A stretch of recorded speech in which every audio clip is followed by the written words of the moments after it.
semua masih diberi kenikmatan oleh Allah berupa kesehatan, sehingga kita semua dapat berkumpul dan berjumpa kembali untuk meneruskan pembelajaran pada pagi hari ini. Selanjutnya, sebelum pembelajaran kita mulai, marilah kita buka terlebih dahulu dengan berdoa bersama. Semoga pembelajaran pada pagi hari ini dapat berjalan dengan lancar. Ayo silakan dipimpin berdoa bersama. Bismillahirrahmanirrahim.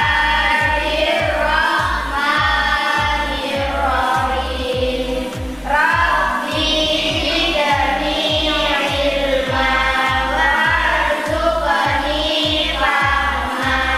Amin ya rabbal alamin. Anak-anak, sebelum pembelajaran kita mulai, Bu Guru akan mengabsen hari ini siapa yang hadir dan siapa yang tidak hadir. Yang pertama, Alia Sakila Zahira. Hadir. Ya, hadir. Selanjutnya, Chelsea Putri Aulia. Hadir. Hadir. Kaila Hafidah Rahma. Hadir. Hadir. Muhammad Hilmi Alfaris. Hadir. Hadir. Selanjutnya, Muhammad Zaidika Pratama. Hadir. Hadir. Najla Briliani Galuh Aisy. Hadir. Hadir. Selanjutnya, Danis Danadaksa Hakil Muzaki. Hadir. Hadir. Intan Wahyu Anggraini. Hadir. Hadir. Muhammad Khairul Salis Rabbani. Hadir. Hadir. Takiatul Nur Hafiza. Hadir. Hadir semua ya anak-anak. Ya, semoga kalian tetap menjaga kesehatan sehingga kita semua dapat melanjutkan pembelajaran seperti biasanya. Sekarang anak-anak, atur posisi duduknya ya, buat senyaman mungkin dalam proses pembelajaran. Itu yang selonjoran itu nggak boleh ya, buat duduknya senyaman mungkin, harus tegak dan lebih baik. Sebelum pembelajaran kita mulai, sekarang kita buka terlebih dahulu dengan membaca surat Quran Al-Insyirah. Semoga pembelajaran pada pagi hari ini menjadikan hati kita tenang dan memberikan kelancaran pada proses pembelajaran pada pagi hari ini. Ayo dimulai membaca surat Quran surat Al-Insyirah. Bismillah.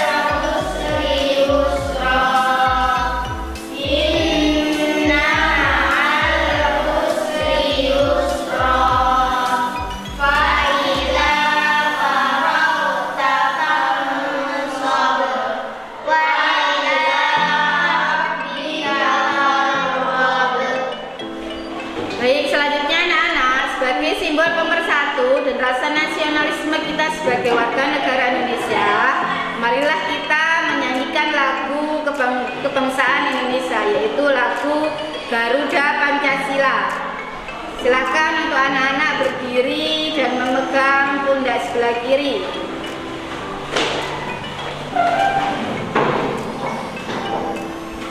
Ayo, tangannya memegang dada sebelah kiri.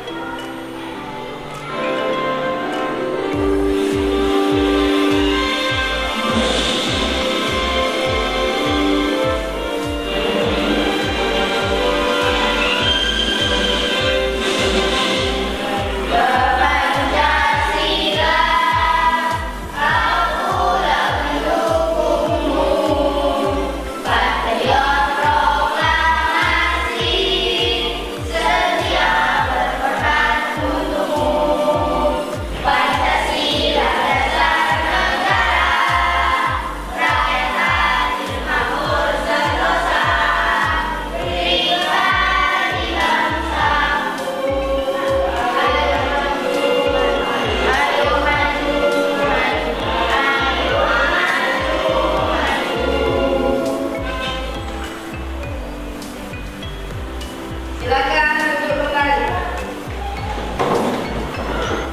Baik, sekarang anak-anak kita melanjutkan pembelajaran pada pagi hari ini. Sebelum pembelajaran akan dijelaskan oleh guru menanyakan kemarin sudah mempelajari tentang apa? Asmaul Husna. Kemarin kalian sudah mempelajari tentang Asmaul Husna. Apa itu Asmaul Husna, anak-anak? Asmaul Husna adalah nama-nama Allah yang baik. Apa yang termasuk dalam Asmaul Husna itu?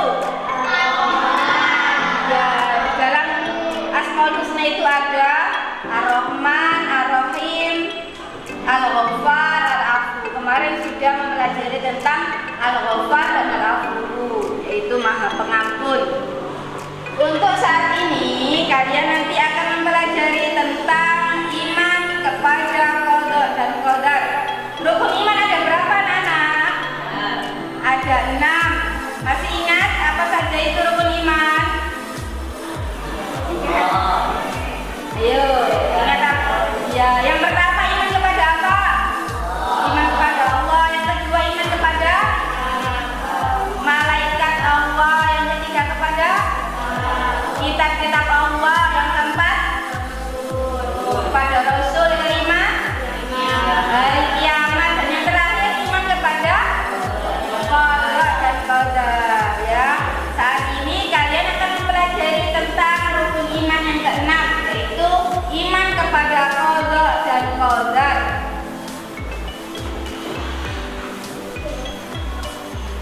Pengertian qada dan qadar. Ada yang sudah tahu bagaimana pengertian qada? Ada yang sudah tahu? Belum tahu. Ya, ini qada menurut bahasa anak-anak yaitu memutuskan perkara dengan ucapan atau perbuatan. Sedangkan menurut istilah yaitu keputusan Allah tentang suatu perkara sejak zaman azali.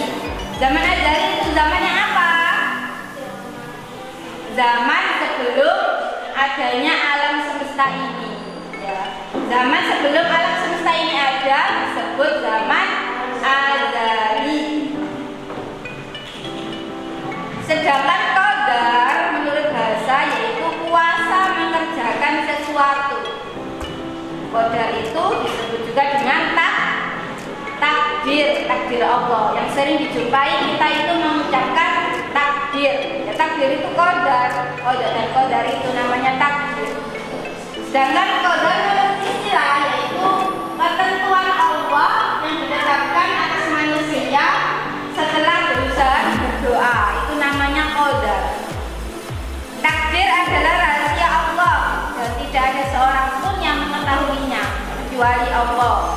Orang yang mengimani qada dan qadar, mereka itu tidak berputus asa ketika tertimpa musibah, dan orang tersebut tidak akan sombong jika mengimani qada dan qadar. Seorang yang tidak sombong ketika mendapatkan kesuksesan. Manusia tidak boleh menyerah pada takdir yang sudah dipilih oleh Allah. Kita harus berusaha keras untuk mengubah nasib kita sendiri. Seorang muslim harus senang dan optimis menatap masa depan sebab Allah memberikan takdirnya yang baik kepadanya. Sebagai hamba Allah, kita sebenarnya berprasangka baik akan takdir dan kuasa Allah. Dan semua ini karena sudah diatur dan ditetapkan oleh Allah. Dari sini anak-anak sudah paham mengenai qada dan qadar? Paham? Sudah paham semua ya? Di antara qada dan qadar ini ada perbedaan anak-anak. Dalam penjelasan tentang qada dan qadar ini ada perbedaan. Apa bedanya qada dan qadar? Qada adalah ketentuan, kehendak, kemauan Allah Subhanahu wa taala. Qada itu ketentuan, kehendak dan kemauan Allah.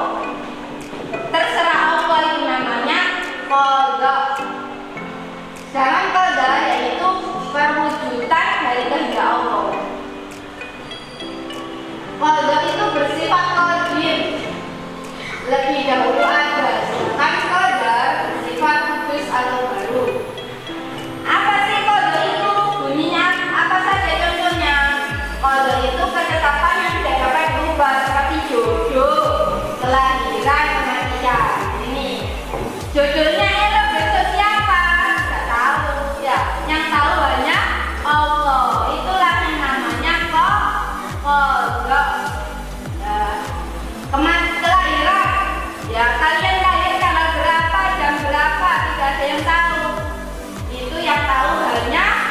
Allah.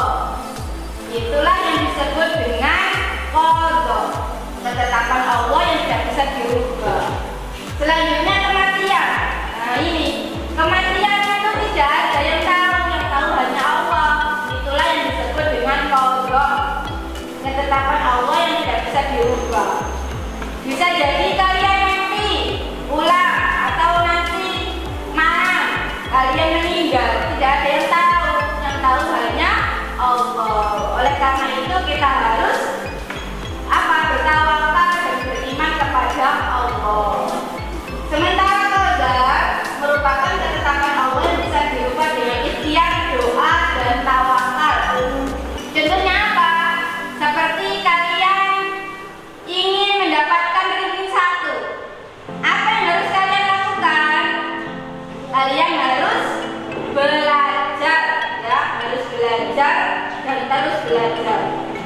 Selanjutnya kalian ingin kaya. Apa yang harus kalian lakukan? Harus bekerja. Gak mungkin mau kaya tapi tidak mau bekerja. Bisakah seperti itu? Tidak bisa. Gak bisa. Kalau ingin kaya kita harus bekerja, berusaha. Ya. Dari sini kalian sudah paham mengenai perbedaan qadha dan qadar. Sudah tahu ya pengertian dan perbedaan qadha dan qadar.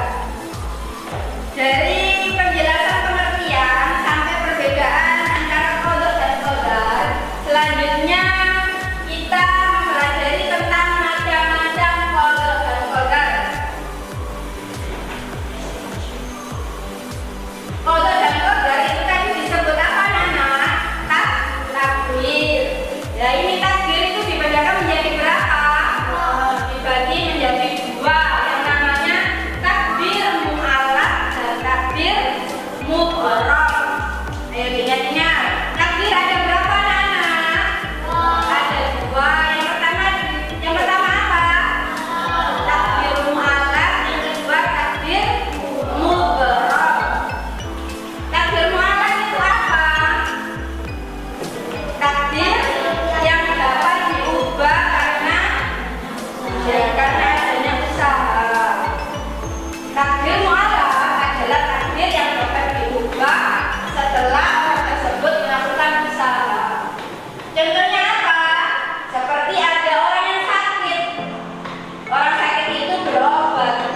Nah, itulah menjadi dia sembuh. Orang yang miskin bekerja keras kemudian menjadi kaya. Ya. Apa orang miskin itu mau miskin terus? Tidak. Oleh karena itu, orang miskin itu harus merubah nasibnya menjadi kaya dengan bekerja. Seorang pelajar yang nilainya ulangannya atau ujiannya menjadi kepengen bagus, maka harus banyak belajar.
takdir berasal dari bahasa Arab. Qadha dan qadar atau takdir berasal dari bahasa Arab. Qadha secara bahasa berarti ketetapan, ketentuan, ukuran, takaran atau sifat. Qadha secara istilah yakni ketetapan Allah yang tercatat di Lauhul Mahfuz sejak zaman azali. Ketetapan ini sesuai dengan kehendaknya dan berlaku di seluruh makhluk atau alam semesta. Adapun qadar atau takdir secara bahasa berarti ketetapan yang telah terjadi atau keputusan yang dilakukan. Qadar atau takdir secara istilah adalah ketetapan atau keputusan Allah yang memiliki sifat maha kuasa atau qadir atas segala ciptaannya, baik berupa takdir yang baik maupun takdir yang buruk. Ciptaan Allah adalah yang terwujud setelah melalui proses alam atau mengikuti hukum sebab akibat, seperti wujudnya anak karena adanya orang tua dan wujudnya harta benda karena hasil usaha manusia. Ada kalanya ciptaan Allah terwujud seketika tanpa proses, seperti wujudnya Nabi Isa tanpa ada bapaknya. Wujud mukjizat Nabi Isa menghidupkan orang yang telah meninggal dunia karena sudah menjadi perintah Allah. Hal ini bisa kita simak dalam Quran surat Al-A'raf ayat 54.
Dengan kata lain, qadar dan takdir merupakan perwujudan atau realisasi dari qadar. Hubungan antara qadar dan qadar sangat erat dan tidak dapat dipisahkan. Qadar adalah ketetapan yang masih bersifat rencana, dan ketika rencana itu sudah menjadi kenyataan, maka kejadian nyata itu bernama qadar atau takdir. Dalam kehidupan sehari-hari, kita terbiasa menggunakan kata-kata takdir, padahal yang dimaksud adalah qadar dan qadar. Sedangkan takdir itu sendiri terbagi dalam dua hal. Pertama, takdir mubrom. Takdir mubrom ialah takdir atau ketetapan Allah yang tidak dapat diubah atau tidak dapat diubah oleh siapapun. Contoh takdir mubrom ialah setiap makhluk pasti akan mengalami mati. Contoh lain misalnya, manusia pasti mempunyai akal, pikiran, dan perasaan. Yang kedua, takdir mu'allaq. Takdir mu'allaq ialah takdir yang masih dapat diubah melalui usaha manusia. Setiap hamba diberi peluang atau kesempatan oleh Allah untuk berusaha mengubah keadaan dirinya menjadi lebih baik. Contoh takdir mu'allaq misalkan, Hasan dilahirkan dalam keluarga yang sederhana. Ia ingin melanjutkan pendidikan ke jenjang yang lebih tinggi. Akan tetapi, ia menyadari bahwa penghasilan orang tuanya sangatlah terbatas. sehingga ia mencari cara agar cita-citanya dapat tercapai. Ia belajar dengan tekun sehingga meraih prestasi tinggi dan mendapatkan beasiswa untuk melanjutkan ke perguruan tinggi. Di tempatnya ia kuliah, ia masih tetap rajin belajar sehingga ia kembali mendapatkan beasiswa. Bahkan ia mendapatkan tawaran pekerjaan dan posisi yang cukup tinggi. Saat ini ia dapat hidup lebih layak daripada orang tuanya karena ia mau mengadakan perubahan baik untuk dirinya sendiri maupun bagi keluarganya. Anak-anak, setelah tadi mendengarkan penjelasan dan dilanjutkan dengan mengamati sebuah video, dapat kita ketahui bahwa dengan mengimani iman kepada qada dan qadar menjadikan kita menjadi qanaah atau menerima apa adanya ketetapan dari Allah. Selain itu, kita juga harus bisa merubah yang namanya takdir. Apa tadi yang bisa dirubah? Takdir? Iya, takdir malah apa mubrah? Ya, takdir yang bisa kita rubah seperti apa tadi? Yang mau menjadi kaya harus berusaha, bekerja. Yang ingin menjadi pintar harus berusaha menjadi pintar. Usahanya apa? Yaitu dengan belajar yang lebih tekun. Dengan mengimani iman kepada qada dan qadar menjadikan kita menjadi optimis, ya, menjadi optimis atau berani untuk menjalani kehidupan. Apapun yang terjadi, kita harus optimis. Untuk selanjutnya, kalian nanti akan tugas kalian yaitu mengamati sebuah gambar. Di sini guru memiliki sebuah gambar yang nantinya harus kalian amati apa yang menjadi soal dalam gambar tersebut. Di sini ada contoh qada dan qadar. Apa saja menjadi contoh qada dan qadar tadi yang sudah dijelaskan. Kemudian yang bawah ini mengenai kematian. Gambar kematian seseorang. Kematian seseorang ini tadi termasuk takdir apa? Harus dijelaskan. Hikmah beriman kepada qada dan qadar tadi apa anak-anak? Harus dijelaskan. Kemudian keputusan atau ketetapan terhadap sesuatu ketentuan yang terjadi dan dapat diubah tadi namanya apa ya? Nanti kalian akan dibagi menjadi beberapa kelompok. Tugas kalian diskusikan dari teman kalian. Buatlah pengamatan atau pertanyaan maupun tanggapan dari gambar yang sudah diberikan dalam kelompok tersebut. Ayo, nanti Bu Guru akan membagi beberapa kelompok yang harus kalian kerjakan.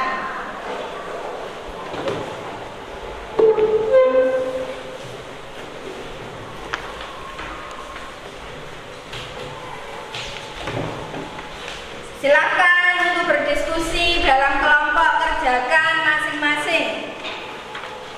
Harus bekerja sama semuanya, harus berpikir semua. Ayo silakan bekerja mulai dari sekarang.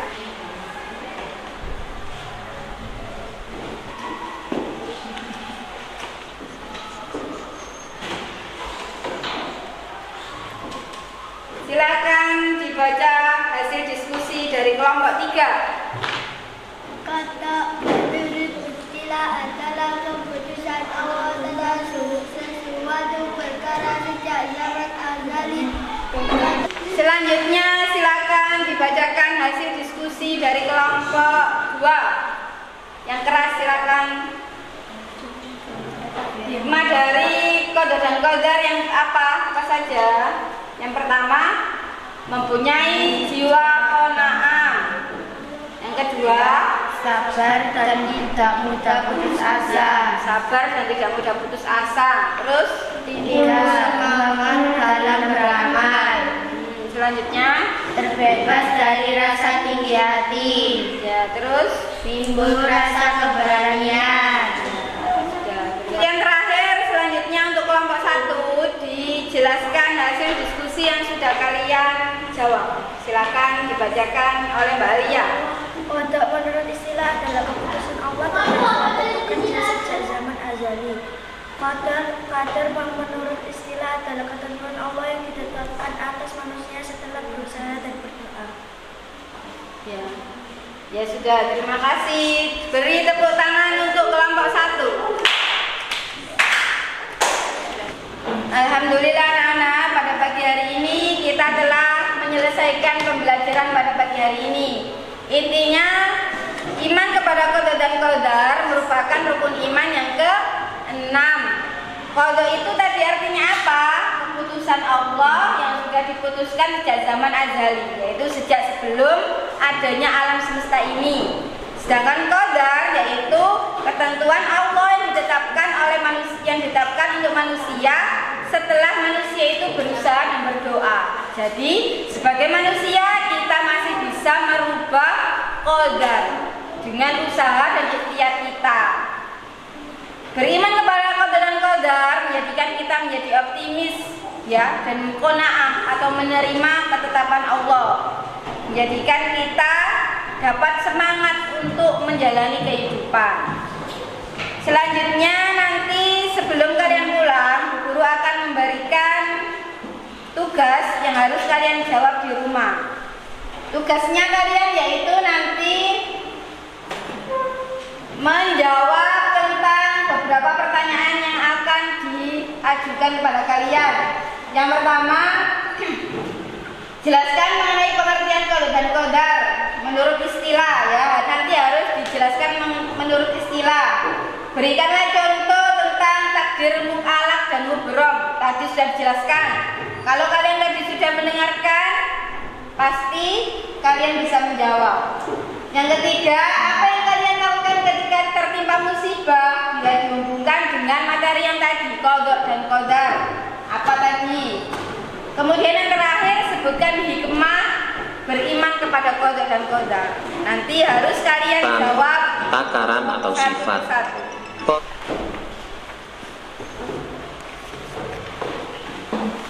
Baik anak-anak, selanjutnya sebagai penutup perjumpaan kita pada pembelajaran hari ini, Bu Guru berpesan di rumah belajarlah, jangan banyak bermain. Dan yang penting kalian harus jaga kesehatan. Ya, harus jaga kesehatan agar kita bisa lebih sehat lagi dan bisa aktif dan menjalani proses pembelajaran setiap hari. Baik, sebelum kita pulang, kita berdoa terlebih dahulu agar kita selamat dan apapun yang menjadi pelajaran pada pagi hari ini dapat bermanfaat untuk kita semua. Ayo, berdoa mau pulang. Bismillah.